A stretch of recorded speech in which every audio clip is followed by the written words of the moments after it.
Hello there, and welcome to another episode of the Collapse Life podcast. Thank you so much for joining us. I'm your host, Zara Sethna. Well, this has been a busy week at the World Health Organization. There were negotiators meeting in Geneva to discuss a new agreement aimed at a more coordinated and equitable response to whatever the next pandemic is going to be. And at the same time, there were people meeting to talk about the International Health Regulations, which is a legally binding document that's been around for about 60 years. Our guest today is here to help us make sense of these two agreements, what they mean, what's really happening behind the scenes, and why we should all care about this.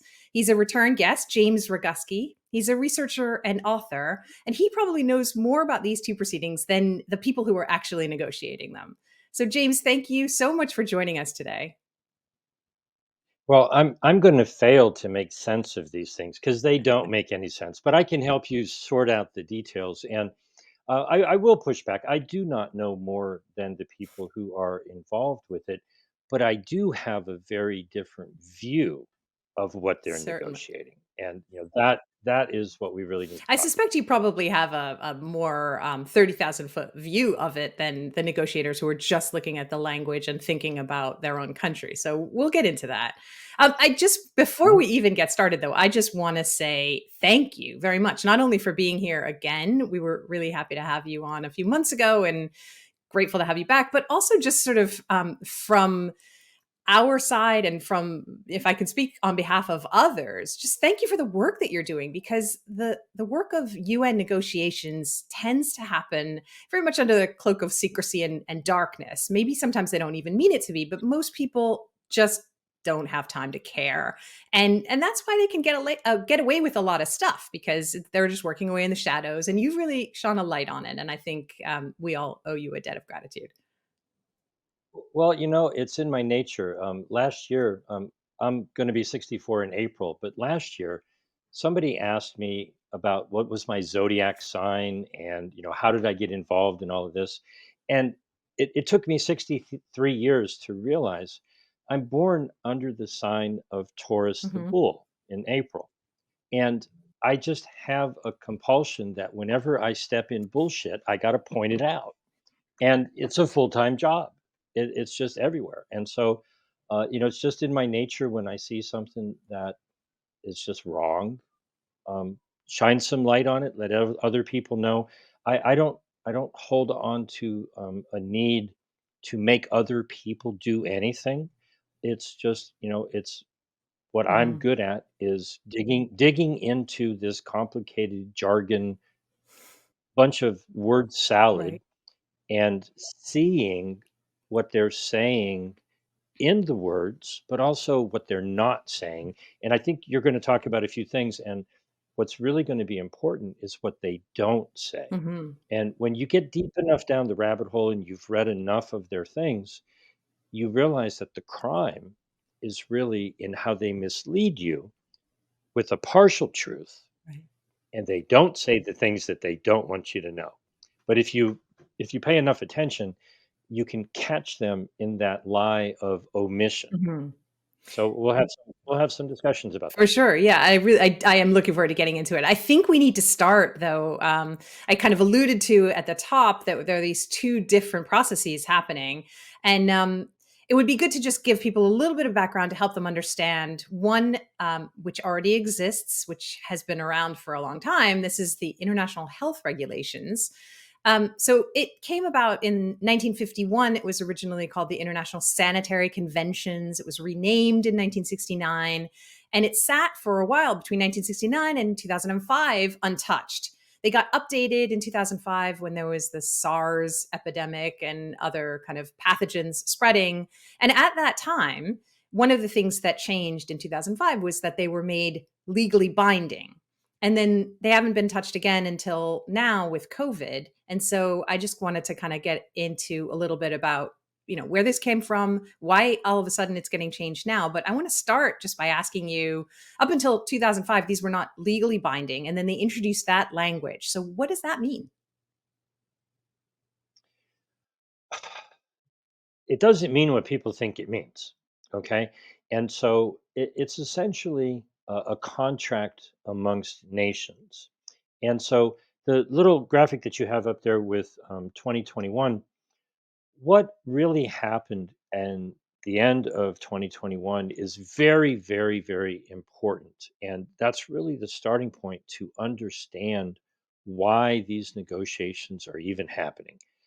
I really honestly think it's helpful if people erase what they think they know about all of this because it gets in the way if you haven't gotten all of the details. Forget about what you think you know about whether or not the jabs are good or bad, or drugs are good or bad, or what the proper treatments would be. Put that all aside and go back to the beginning of 2021.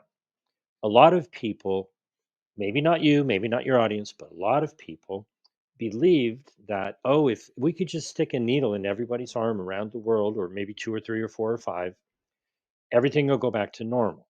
And the plan was to roll out all of the many jabs and first put them into the arms of emergency personnel, doctors, nurses, you know, emergency drivers, ambulance drivers, that kind of thing, police, fire, whatever it might be. And then maybe the elderly or people with comorbidities, and then whoever might be next most vulnerable. But that's not what happened. What happened is Canada is a good example. They put in an order for 400 million jabs, but they only have 40 million people. The math is real easy. You know, they put in a contract for 10 jabs per person.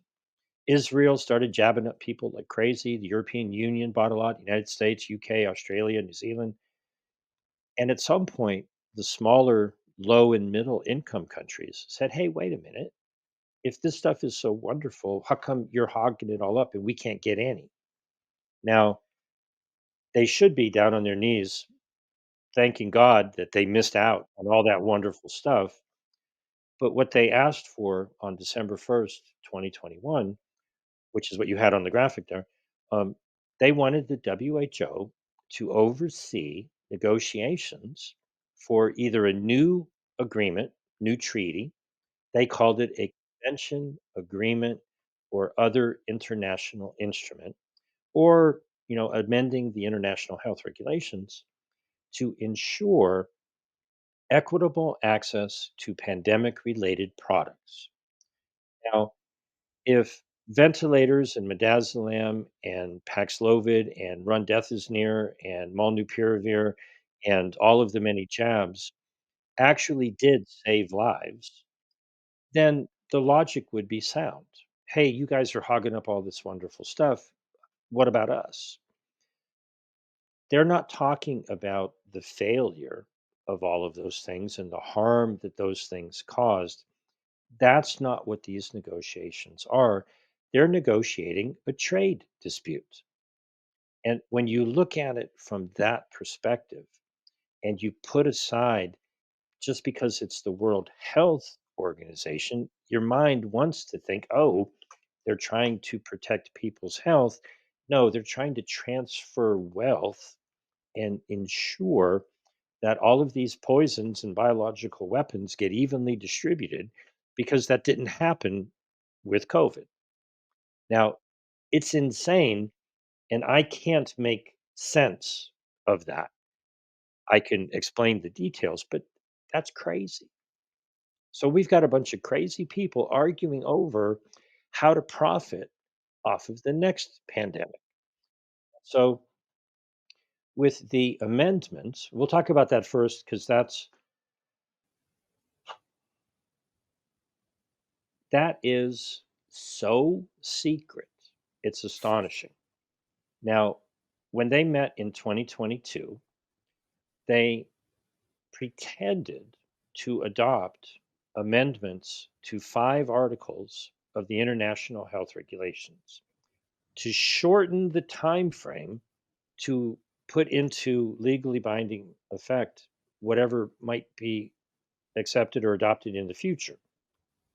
It's astonishing, but they violated Article 55 of the IHR, which says you're supposed to give 4 months' notice Right. before any amendments. And then in the middle of the assembly in 2022, they submitted these 5 article amendments to 5 articles, and they claimed on May 28th, 2022, that in their eighth session that they adopted them. They voted to adopt them. But if you watch the eighth session, they never talked about it. They didn't vote on it. They just said they did, and Right. nobody said a word. I mean, I've And been does it have to be voted on? Do they no, have to vote on it? Or can it no, just be sort of if nobody, objects, then so be it? they didn't even bother to do that. It wasn't even raised. But they published a document, they circulated the document, and 18 months later, on November 28th, 2023, we did manage to get a dozen members of the European Parliament to send a letter to Tedros saying, "Hey, you got any evidence that you ever actually voted on this?" Mhm. And so obviously, silence, no reply, nothing. So in my view, and the view of many other people, I believe, those are null and void. Yeah. Now, that's just an indicator of how they're willing to just lie and cheat and commit fraud. I mean, that's Mhm. voting fraud. So at that same meeting, they set up a process and they said to all of the nations by September 30th of 2022, submit whatever amendments you would like to see to the international health regulations. Well, 94 nations submitted 197 pages with over 300 amendments. Mhm. And many people have delved into that to some degree. They were kept secret until December of 2022, but then they were published in January of 2023. I did an hour and a half movie about it, published an article, got translated into like 18 different languages. Go to stopthewho.com. You can watch that. Um, there's 300 amendments. And I came up with 100 reasons to exit the WHO because Right. the vast majority of it, if you haven't looked at it, um, it's got nothing to do with improving your health, Right. right? And so the problem with what's going on with the negotiations around this big pile of amendments is since December of 2022, total secrecy. Mhm. They've had meeting after meeting after meeting after meeting, and we've never gotten an updated version of the proposed amendments. Well, in October, the working group had a meeting, and their co chair came right out and said at the beginning of the meeting on Monday, October 2nd, we're not going to make our deadline. Mhm. And whatever, we're just going to keep going. And Right. so the deadline is 4 months in advance of the May Assembly, which has already passed. The May Assembly starts on May 27th, so 4 months is January 27th. Right. Nothing, So they silence. were by January 27th, they were supposed to make public the state of the negotiations that would then go to the World Health Assembly for approval during the meeting of all the countries. Exactly. And they'd And said, "We're not gonna meet that. We're just gonna keep negotiating in secret, and whatever we come with in May, on May 27th is just gonna be, 'Hey, surprise, this is what we have.'" that's what it's looking like. Exactly. And Okay. so there's there's nothing to report there other than what you just said. They had meetings in early February. They're having meetings in March. They're having meetings in April. And if they were meeting with the intent of working towards 2025, that would be fine. But they very clearly said that they're going to just negotiate right up to the last minute. And I've got an hour-long video on one of my articles of them very clearly conspiring to just ignore the rules and just keep going.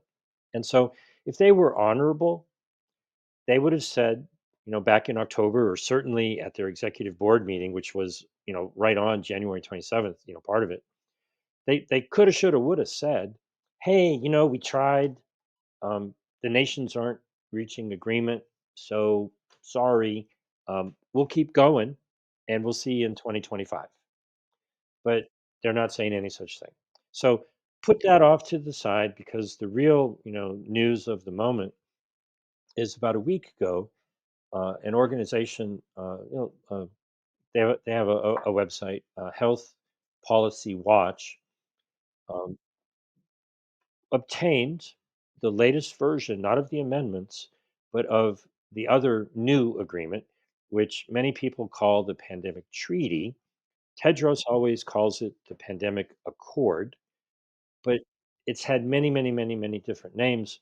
But it's really a framework convention for pandemic um, prevention, preparedness, and response. And names matter, and it gives an insight into what's really going on. And so they published about a week ago the latest version. And my encouragement, we'll talk about it as long as you want, but my encouragement to everybody is go read it Okay. because it's not what you think it is. If you have any idea of what you might think it is, because what has been happening is a lot of people have been talking about the amendments, but everybody just says, oh, the treaty. And so, um, did you tell me? I think you said you wanted to play some clips or whatever. But when Tedros Ghebreyesus, the Director General, talks about all of this, most of the time he will say that the accord or the pandemic accord Uh-huh. doesn't give him power, doesn't do this, doesn't do Correct. that. But Correct. he almost never talks about the amendments. And it's So that. let's play that clip if we can. So this was the Director General of the World Health Organization. I'm sorry, he was speaking at the World Government Summit, and he clearly the work of you, James, and many others, kind of bringing all this to light, has been striking a chord in Geneva. People know that people are paying attention. So he had Mhm. a clip where he addressed this. So, producer, let's play that clip. The second major barrier is the litany of lies and conspiracy theories about the agreement. That it's a power grab by the World Health Organization, that it will cede sovereignty to WHO, that it will give WHO power to impose lockdowns or vaccine mandates on countries, that it's an attack on freedom, that WHO will not allow people to travel, and that WHO wants to control people's lives. These are some of the lies that are being spread. If these lies weren't so dangerous, these lies would be funny. But they put the health of the world's people at risk. And that is no laughing matter. These claims are utterly, completely, categorically false. The pandemic agreement will not give WHO any power over any state or any individual for that matter. Anyone who says it will is either uninformed or lying. Okay, James, just check. Are your pants on fire right now? No, he's not. I agree. I agree. Okay, tell us why he's actually. Now, there's one little thing that he said at the beginning that I do disagree with, but he says in the agreement. Ah. Oh, but we don't get to see the amendments in their current state. So the Okay. amendments are the amendments to the international health regulations. The agreement is a separate document that has yet to come into existence. It's being negotiated now. Yeah? That's correct. And the Okay. amendments, we have a 1 year old version. We don't Right. really know what the current state of play there is, Okay. but he So that universally little said. bullet point list that he just made may not apply to this new pandemic agreement that has yet to come into life, but it may apply to the amendments to the IHR, which we haven't seen. And so he's correct. If anyone has mixed it all up and Mhm. said, oh, we're reading the year old version of the amendments, but when they talk about it, they say the treaty or the accord or whatever. So technically, whoever is the puppet master that's writing his speeches, Technically, he's absolutely correct about the amendment. I'm sorry, about the treaty not doing any of those things. And so let me dive into, if you could pull up um, stopthetreaty.org, what is actually in this document will probably surprise the vast majority of people who are watching this who've been paying attention, because you have to realize what they're negotiating is to settle a trade dispute. It's about how, not the WHO. Okay, so when he says it wouldn't give the director general or it wouldn't give the WHO power and authority, that's because they want to create a whole new bureaucracy and give that bureaucracy authority and power and a whole lot of money. So I don't know if you're able to share the screen on stopthetreaty.org, but there's a little gray flyer that I've put together that has the top 12 reasons. Number one, it's a framework convention that would set up a bureaucracy that would meet year after year after year to distribute all of the contracts and to um, essentially work out the details and the protocols that they don't necessarily plan on settling by May. It's kind of like signing a blank check or signing an open ended contract and letting the other party work on all of the details. And so they want to spend billions of dollars to build out the pharmaceutical hospital emergency industrial complex. And the starting point is what they call a pathogen access and benefit sharing system. Now, if you can recall what happened in South Africa and Botswana, they found what they believed to be a new variant. It was very different than everything else. They ended up naming it Omicron. And South Africa and Botswana did what they felt they were supposed to do. They made that publicly available to the world, and they were met with travel restrictions, which is a violation of the regulations. Really, their nations are not supposed to punish nations for being transparent. And then what happened was Pfizer and Moderna turned that into the boosters and made a couple of more $1 billion. And so the low and middle income nations are looking at that going, wait a minute, that's corporate colonialism. They came in and gained access to this raw material, if you will, this pathogen.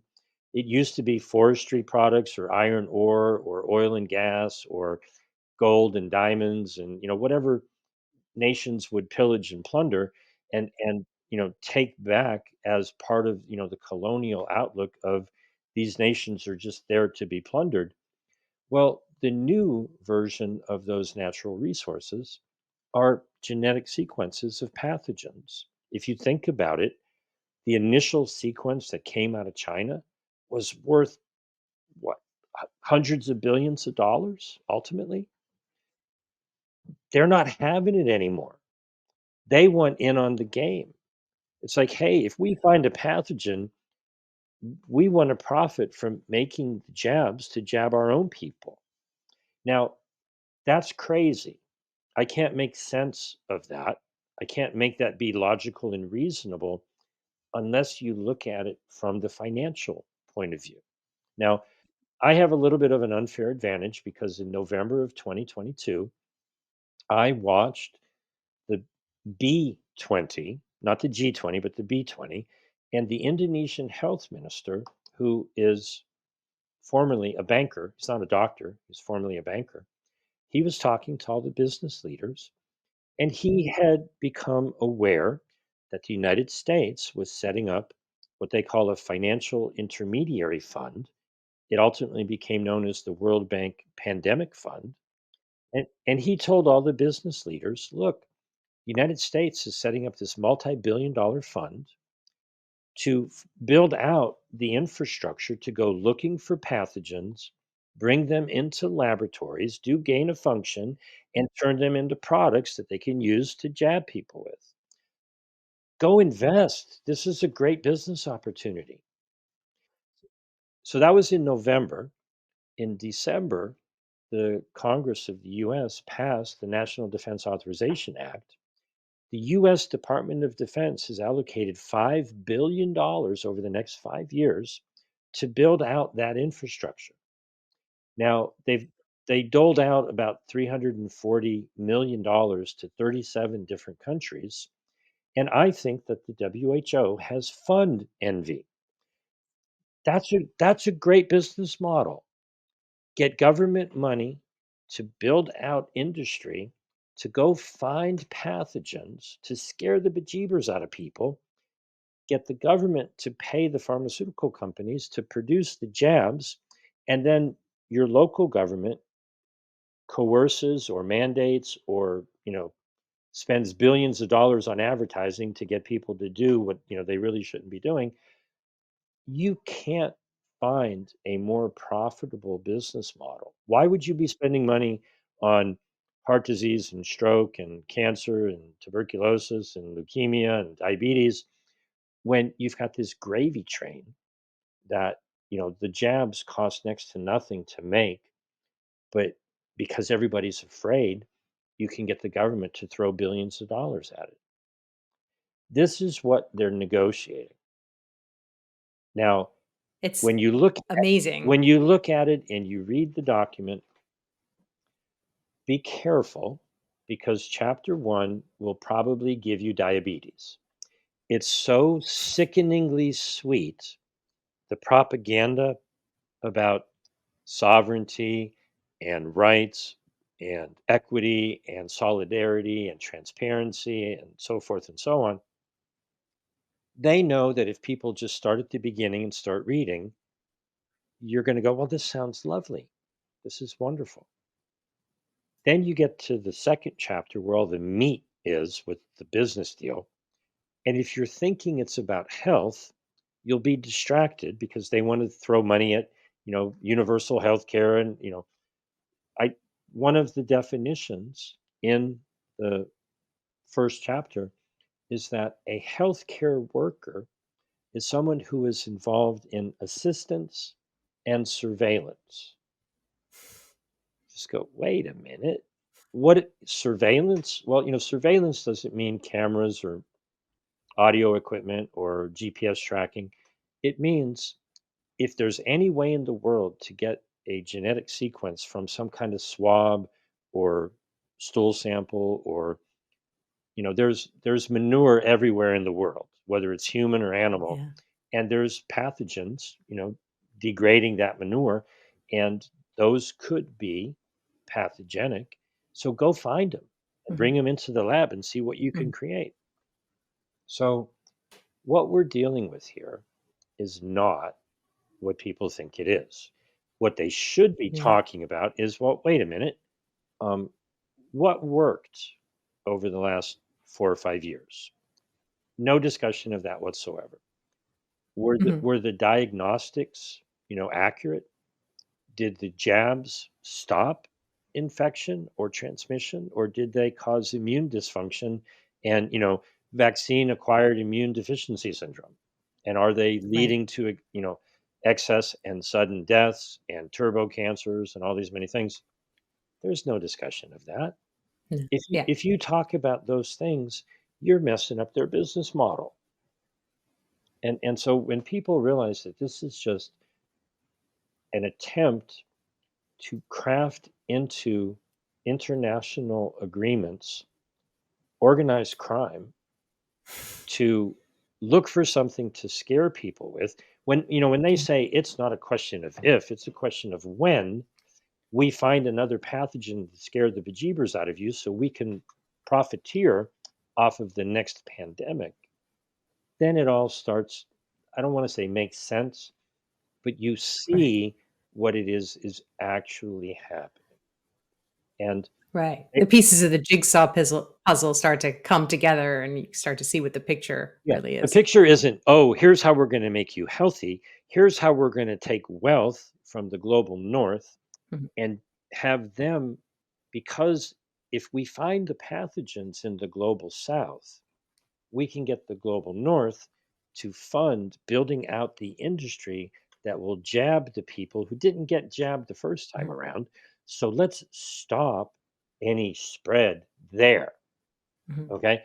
And, if people around the world want to fall for the story and take the jab to protect themselves from some far off thing that might travel, so be it. But what they're likely to do, because one of the things in the amendments, it's not good enough that they have, since 2005, the Director General can declare a public health emergency of international concern, or PHEIC, Mhm. fake.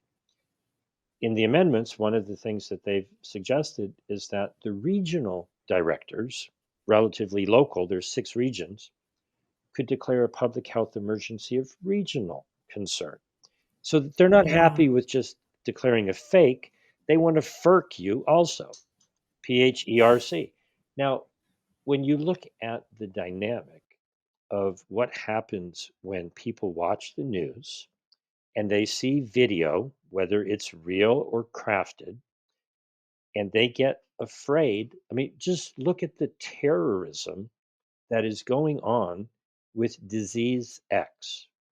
Disease X is not a thing, it's just a placeholder for the thing that they're looking for, that they can bring into the lab and scare the daylights out of you with. And that business model is, they're attempting to negotiate that into international law.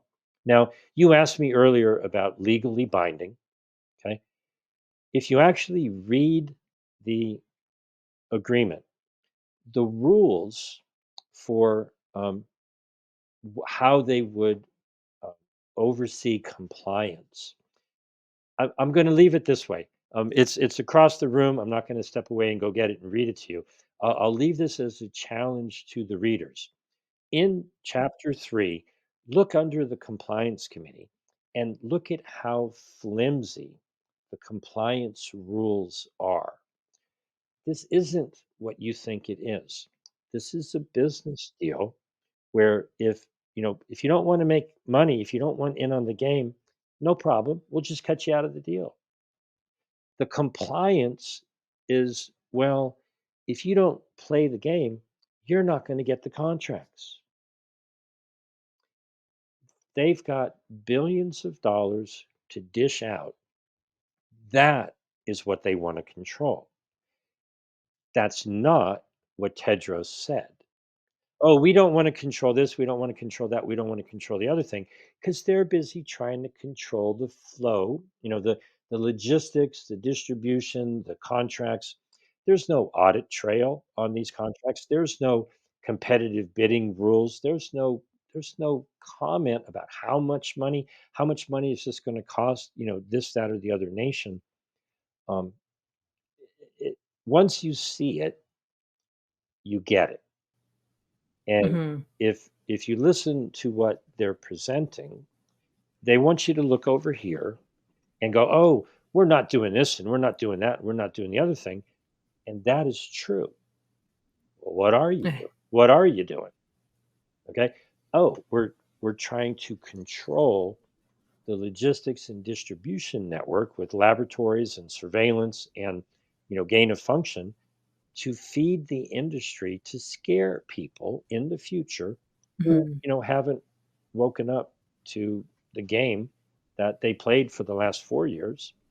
Well, maybe a certain percentage of people in the global north are not having it.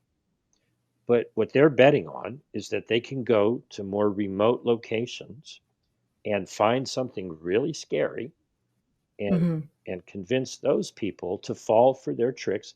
Happens all the time. I've had friends still getting jabs because they get scared into doing it. Mhm. I don't know, how people fall for it, but they keep falling for it, and they have every confidence that they can play their confidence game, their con game, all over again, and, make massive amounts of money by harming people with things that don't stop infection, don't stop transmission, cause Yeah. immune dysfunction and death. But when people are scared, they just give in. Yeah. So I know you said this, but I just want to say it again because I want to make sure I understand it. So um, countries are not legally obligated necessarily to disclose if they've found a pathogen of pandemic potential.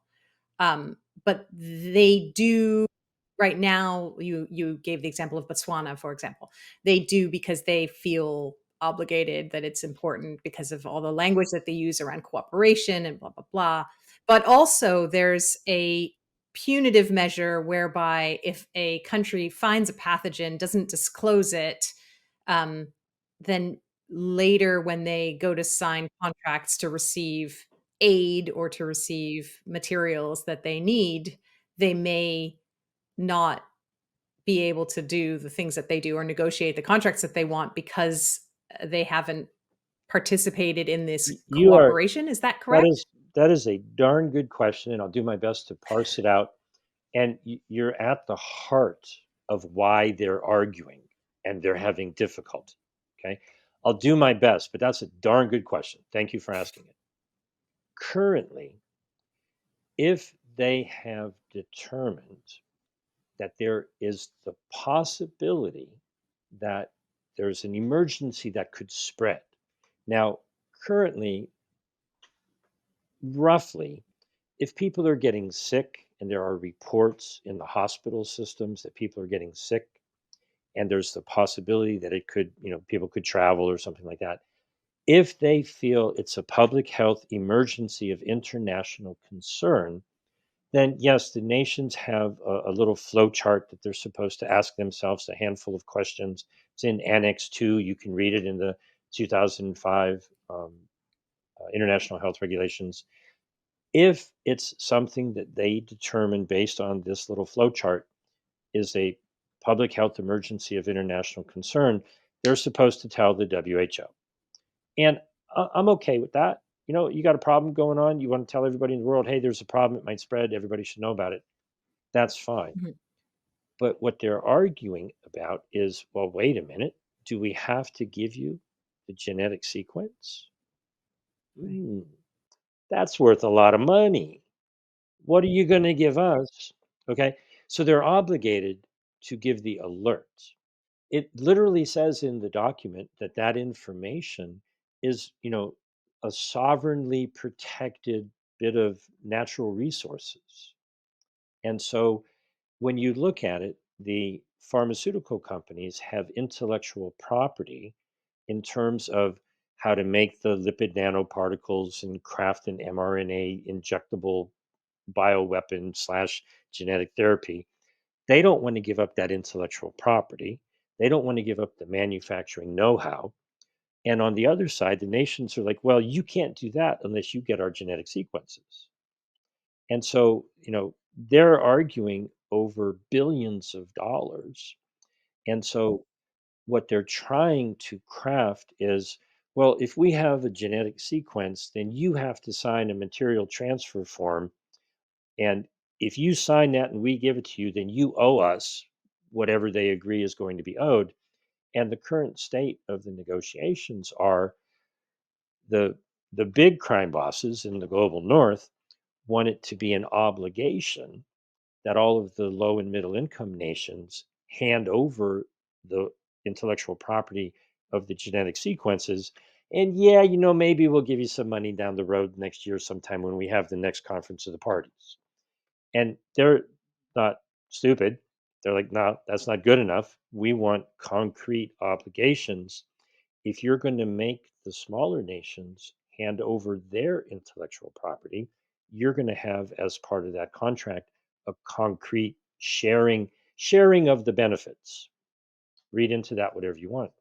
So they're having a difficult time, dealing with this. The question you asked, I hope everybody goes back and rewinds and plays it again because that's a really good question. And the article that I wrote about pathogen access and benefit sharing system, it hurts my brain. It'll hurt anybody's brain, but the gist of it is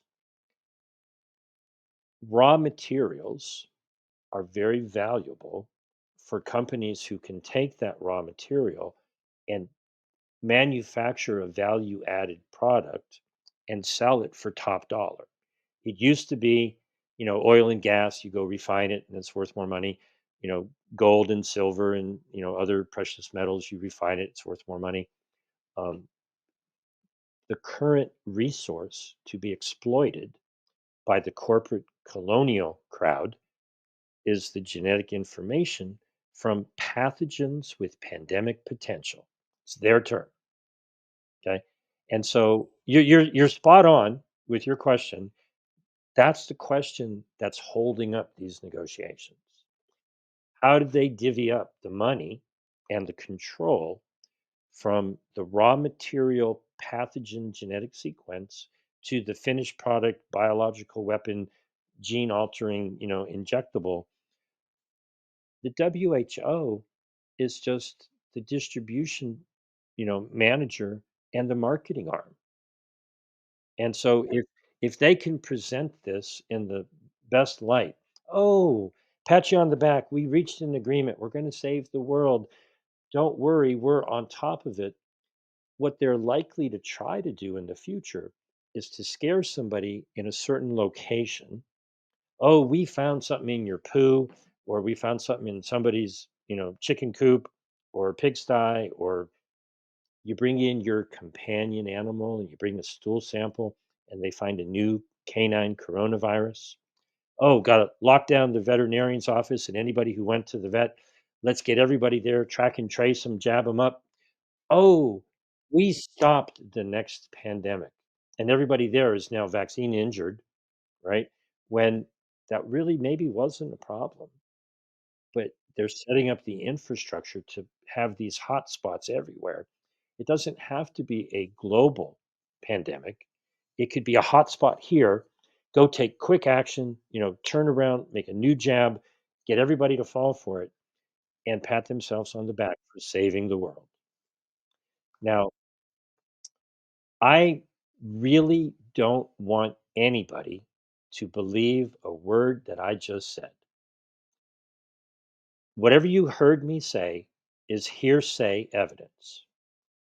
Go read the documents for yourself. And what I encourage everybody to do, most people have a camera or a computer where you can do a screen capture and, crop out a sentence or a paragraph or an article.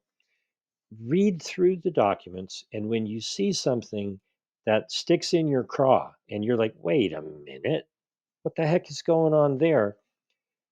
Don't deal with misinformation. Don't deal with I said and then somebody repeated it and it got lost down the game of telephone where the story gets mutated.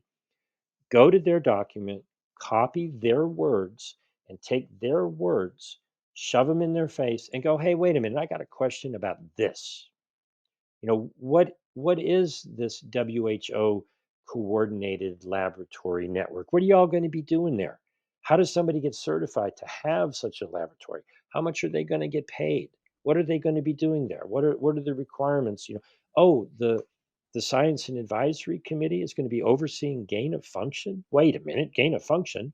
What the heck are you guys going to be gain of functioning? Read through the document, and whatever question comes to mind, make a little video. S- Screenshot out whatever area that you want to call into question and pop up a little 2-minute video, because Tedros back in 2023 said, "Oh, if you have any questions, just ask us." Okay. We need to Mhm. flood them with legitimate questions about the words in Right. their document. And I have every faith that people can take that challenge, take that purposeful examination. What's going on here? Go to Article 20 and go, oh, all of the financing. How much money is this going to cost? Who's in charge of writing the contracts? Where's the audit trail? Question after question after question. Ask Yeah. questions, demand answers, and spread the word. That's all we really need to do, because I think anybody who looks at this is going to be appalled that this is not something that is actually designed to stop the next pandemic. This is designed to profit from the next pandemic. And you know you only really need two letters, but you got to get them in the right order. N and O. The answer is no, we're not having it. And which part, is it the N or the O that you're having trouble understanding? No, this is not the answer to better health for people around the world. Right. This is corruption, to the nth degree, to transfer wealth from people who are afraid into an industry that preys on people's fear. And the harm and the destruction that they've caused will only go up by an order of magnitude if we allow this to go through. So this is all amazing information and really, really eye opening. And so I thank you again for bringing it all to our attention. I want to understand then. So if they can pass through the amendments to the IHR, which already exists, which countries have already acceded to, then why do they need an additional document, this pandemic accord? What's the difference, or what's the benefit to having the two? You got the good questions coming today. That's wonderful. Um, they are different and they have different authorities. With the amendments to the existing international health regulation, I will challenge one thing that you said. Um, I haven't been able to find anywhere on the planet that the 1969 international health regulations were really properly, ratified or adopted or confirmed by any nation on the planet. What they did in 1969, I'll have a little fun with Mhm. you. Where were you in July of 1969 when they were having these negotiations? It's at the same time that maybe they were landing on the moon or maybe they were doing something in Hollywood, whatever was going on. It was that month, July 25th. The moon thing was July 20th. On July 25th is when they signed onto the international health regulations. But the way they did that was a bunch of bureaucrats who were meeting where everybody's distracted by what's going on, with the moon. Mhm. And they said, well, we've agreed to this. We'll give all of the nations 9 months to reject it.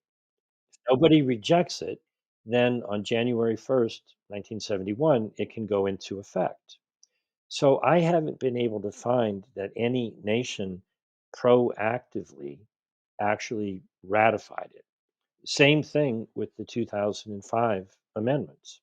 So I call into question the validity of the international health regulations from the get go. But one of the things that's going on is that the nations who called for these negotiations, who want them, this is one of the things that people don't realize. It's not that Africa stopped something back in 2022. They pushed back because they weren't getting a good deal. They want a better deal. And so the 2022 amendments that Biden proposed, they were like, no, we don't like that. There's not enough in it for us. What's in it for us? So they're coming back around now. They've got 70 some nations on board. It's the African nations and the Group for Equity that are demanding that big pharma give them a piece of the pie and access to all these different things. They actually would prefer to have it all crammed into the international health regulations because they only need a simple majority and it would be applicable to all nations. Whereas with the treaty, they need a two-thirds, and then each nation could decide whether or not to become a party. So this is where I think everybody has it upside down. Mhm. It's the African nations and the Group for Equity who want this agreement. They want to pool some of that money and access and access to pandemic related products and intellectual property. So they would prefer to get over the hurdle of a simple majority and have it apply to everyone in the international health regulations. They don't want it in the treaty because it's a higher bar. They need two-thirds, and then every nation would have to accept it. But Mhm. in addition to that, when all of these proposed amendments were submitted, they fall under Article 21 of the WHO Constitution. And back on February 6th of last year, 2023, the International Health Regulations Review Committee put out their final report. And man, did they put a damper on the proceedings, because one of the things they said is, well, if you're crafting regulations, there's no way to put funding into that. And that's a deal breaker. If they can't fund it Mhm. in the regulations, what they're talking about now is putting the funding somewhere outside of it, likely in the treaty. Mm. So they've got to try to get these things to work together where they can't put the funding in the regulations. So they need both. Right. And they're having a problem. But the benefit is you get more bureaucracy, bigger institutions, more people, more obfuscation. I mean, it's just a beautiful thing. It's never ending, really. Um, Treaties, though, are, as you said, a much higher bar. Different countries have different Mhm. rules around how to sign on to a treaty, and that can take a long time. In the United States, there are certain rules in our federal system, and the Mhm. UK has a parliamentary system. So it's obviously a harder thing to negotiate. It's a harder thing to push through. And, 10 years ago or so, when they tried to do the Trans Pacific Partnership, they Hmm. negotiated that pretty much in secret. Obama Hmm. signed on to it. And then, after that was kind of all done, people learned about it and created a ruckus, made it an absolutely toxic topic. Mm. And there was no way in the world that two-thirds of the Senate would ever, formally give their consent, and it was dead in the water. There was just no way that was going to happen. Hmm. And the final nail in the coffin, when Trump took office, he unsigned it. Right. Okay. We're in a much better position with this because they haven't even agreed to it. And we know about it. We can see what they're doing. Right. It's a trade deal designed to funnel money from the global north to the pharmaceutical industry in the global south, so they can do to their own people what has been done to billions of people around the world. And, it would be one thing if there was a fund for the people who had been harmed, or they were looking to distribute clean water and good organic food and, vitamin D and vitamin C and zinc and nutrition. If they were saying, hey, let's get a packet of nutrients and have a stockpile of it so that if there was an outbreak of something, we would go and nourish everyone first, right? Hey, that'd be okay. That'd be great. But no, they want to jab and poison people and profit from it. And so, that's just unacceptable. Yeah, it's very unacceptable and quite disturbing. Do you think one of the reasons why they're trying to get this through this May in 2024 is because of Donald Trump and the looming threat or possibility that he may come back in and try and change things, or maybe withdraw the United States from the WHO as he did before? Well, honestly, they screwed that up in 2022. Um, a part of this that we didn't talk about was after they had the special session on December 1st, 2021, saying they wanted the WHO to start these negotiations. About a month and a half later, the Biden administration on January 18th, 2022, submitted a package of amendments. Hmm. Now, they did it properly. They did it on January 18th, so it was 4 months in advance of the May meeting. And in those 4 months, the nation's got to look at it, and they kicked it to the curb. One of the things that the Biden administration was trying to change in the amendments, there's a 24-month period where after they might be adopted, it would then be legally binding, give nations time to consider them and implement legislation, allocate money, whatever. He wanted to shorten that to 6 months. And they said no, right? And so if you look at the calendar, the last date of this May assembly is June 1st. Okay. So 6 months after that brings you still within the Biden administration. So what you Hmm. said was absolutely the case with the amendments that they originally tried to submit. that would have given them time to adopt amendments at this May meeting, and then in 6 months it would have been over. So Hmm. you're right, but it's not about the treaty; it's about what they try to do with the amendments. And Yes. that got kicked to the curb. And so I'm optimistic because even if amendments were to be adopted and a treaty was to be adopted and signed on to, um, there's still time for whoever becomes the next president in 2025 to just go, no thanks, not for us. We're out of here. Okay. I Hmm. can't imagine that we, the people, are going to allow the Senate to confirm this. So the best they can hope for is that Biden's going to sign something or just not reject the amendments. But whoever's the president in 2025 can just go get this stuff out of here. Right. Um, so I know you talked a little bit about how the sort of sovereignty issue is maybe a bit of a red herring, and it's actually brilliant to have people focus on um, the things that people got really worked up about when Mhm. actually the real business is what you just described. I think it's quite genius in a very diabolical way. But I wanted to ask just really quickly in 2005, 2005, when the last time the international health regulations were amended, the US recognized at that time that these regulations would be implemented not at the federal level, but at the state and local government level, in a consistent manner with the federal system of the government in the US. Does that still stand? Has anything changed on that? Or does it not even matter? I love the fact that you've done your homework. Um,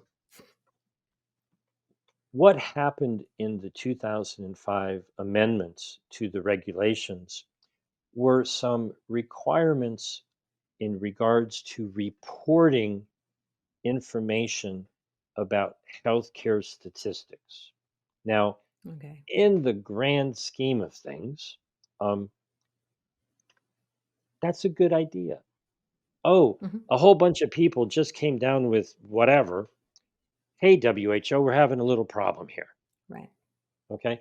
So they were obligated to set up an office that's called the National IHR Focal Point. We're Okay. supposed to be in 24/7 communications with the WHO. And if something crazy is going on, right? Bunch of people. Now, I encourage anybody to do a freedom of information request because there should be communications going between the National IHR Focal Point and the WHO, and they should be saying, "Hey, we're having a lot of sudden deaths here. Hey, we're having a lot of excess deaths here. Hey, we're having a bunch of turbo cancer and heart disease and myocarditis." It, we don't know if that's an international, you know, emergency, but that data should be being transferred. And so the obligations that the United States and all of the nations accepted in 2005, arguably, it's just notification.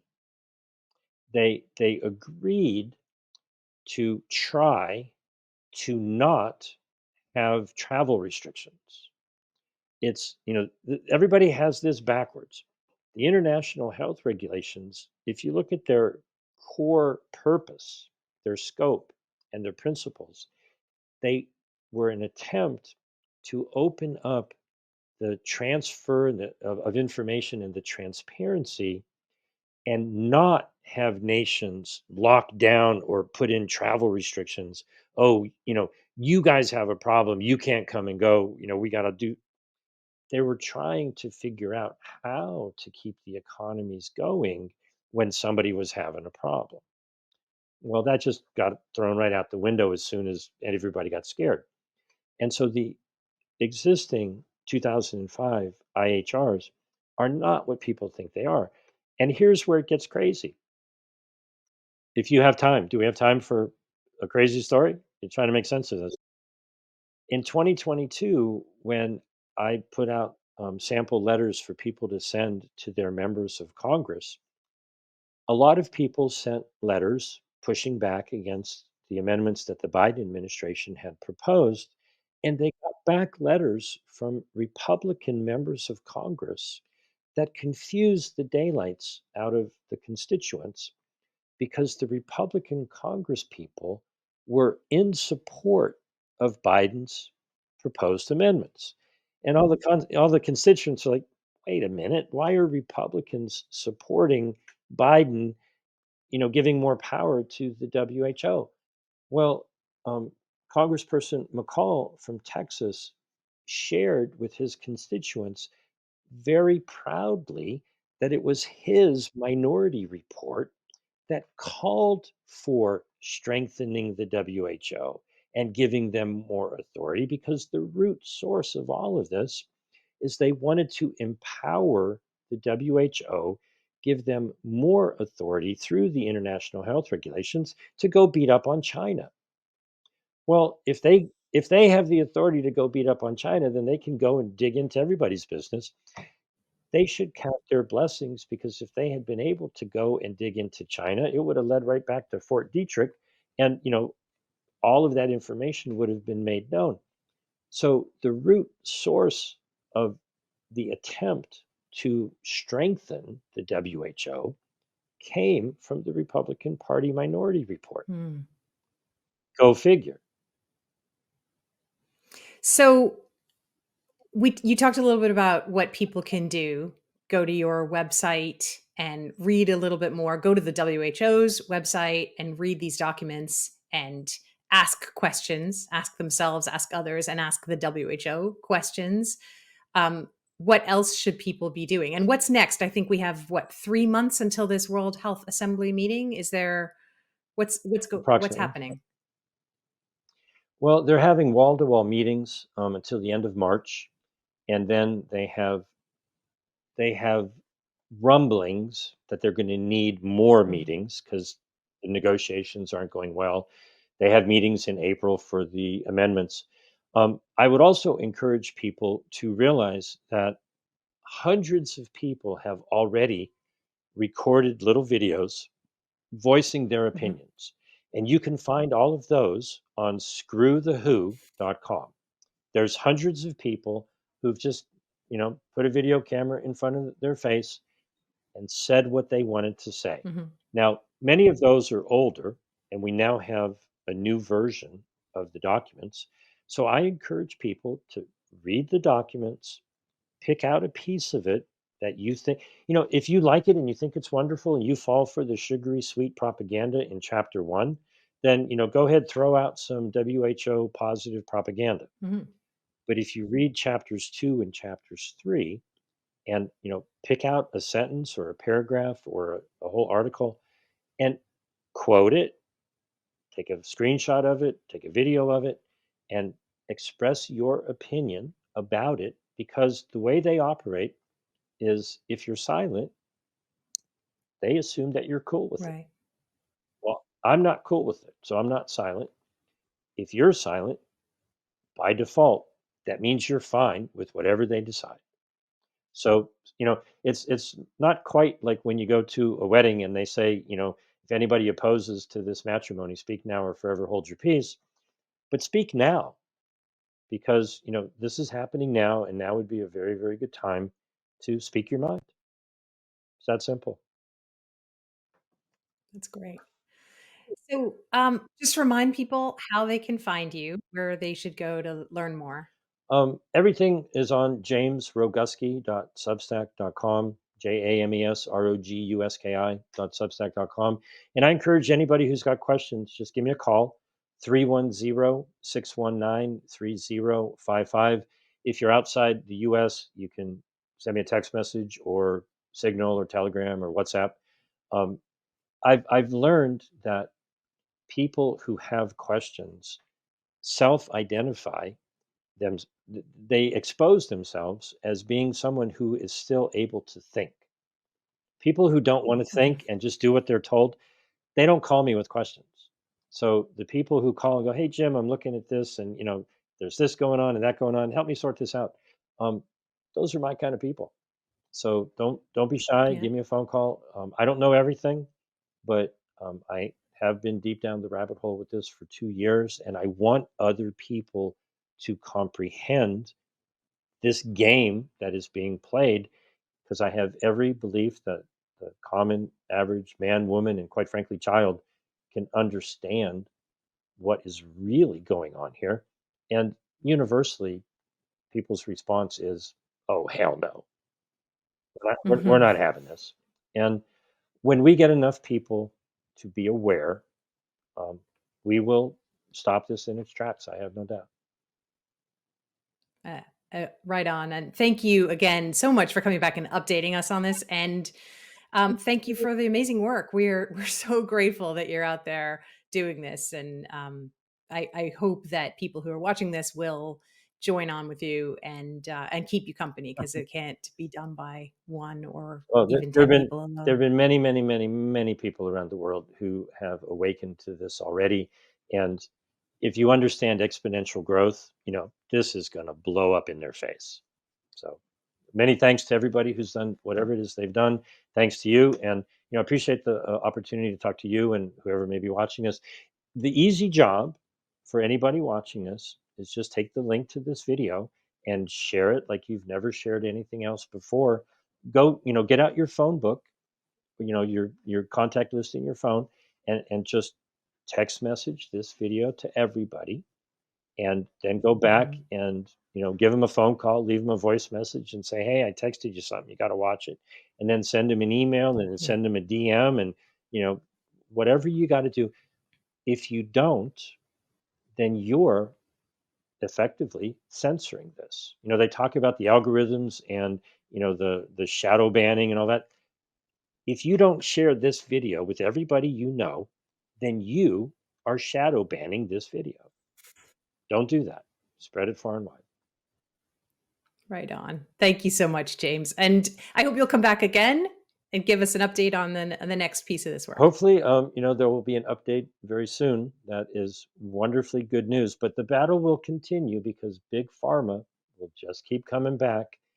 Anybody who keeps going to their doctor to get poisons to make themselves healthier needs a red pill, right? So your doctors aren't dishing those out. You got to get those from shows like this. And so, thanks for the opportunity. Thank you. Guys, I am so glad that James is out there pounding the beat for us day after day, and really, we do need to keep him company out there. And so, as he said, please do share this video. It isn't for self-aggrandizing purposes. I think more people really do need to understand this, and maybe share it with your friends if you don't understand it, and ask them to let's get together and have a chat. Let's figure this out together. We really want as many people as possible to know about what's happening. We can't have these decisions be made in our name without us actually understanding and agreeing or not agreeing to them.